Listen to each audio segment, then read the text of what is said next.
Assalamualaikum, hai teman-teman semua. Saya Novia Siska Ramadhani dari jurusan Ilmu Administrasi Negara.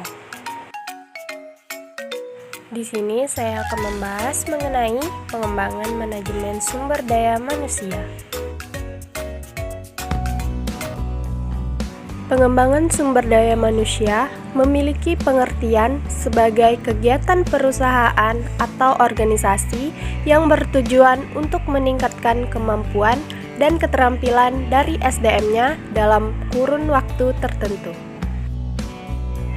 Menurut M.M. Khan, ia menjelaskan pengembangan sumber daya manusia sebagai bentuk peningkatan pengetahuan, sikap, dan kemampuan kerja karyawan yang positif dalam sebuah perusahaan.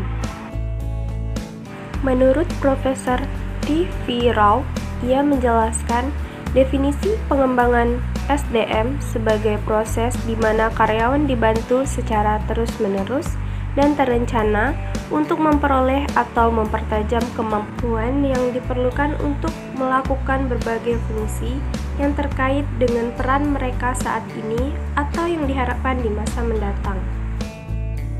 Fungsi pengembangan sumber daya manusia. Yang pertama, pelatihan dan pengembangan.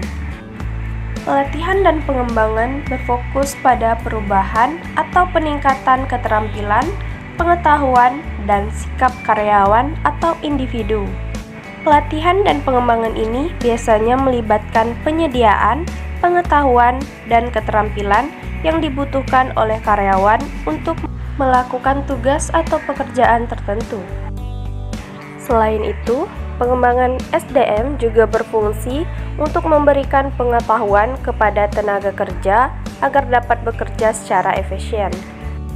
Yang kedua, ada pengembangan organisasi atau perusahaan. Pengembangan perusahaan ini dapat dilakukan melalui intervensi terencana yang menerapkan konsep ilmu perilaku. Intervensi ini menekankan perubahan organisasi atau perusahaan baik itu dalam ruang lingkup makro maupun mikro. Yang ketiga, ada pengembangan karir.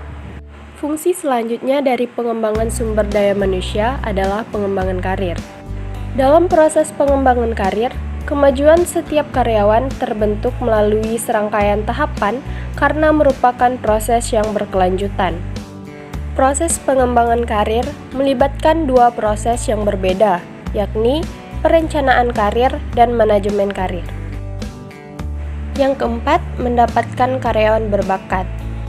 Fungsi pengembangan sumber daya manusia lainnya yaitu untuk menarik dan memperkerjakan karyawan yang tepat untuk melaksanakan kegiatan perusahaan.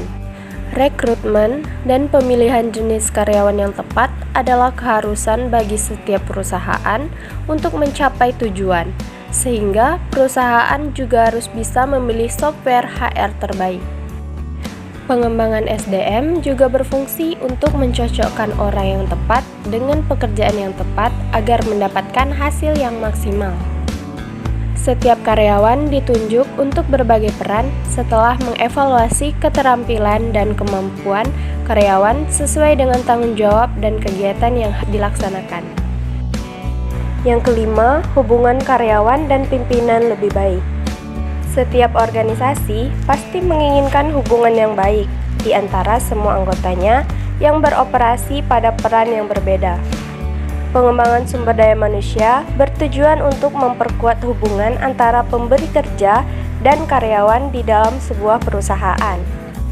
Dengan demikian, pengembangan sumber daya manusia dapat membangun jaringan komunikasi yang tepat di mana bawahan dapat dengan mudah mengajukan pertanyaan dan pendapat kepada para pemimpin perusahaan.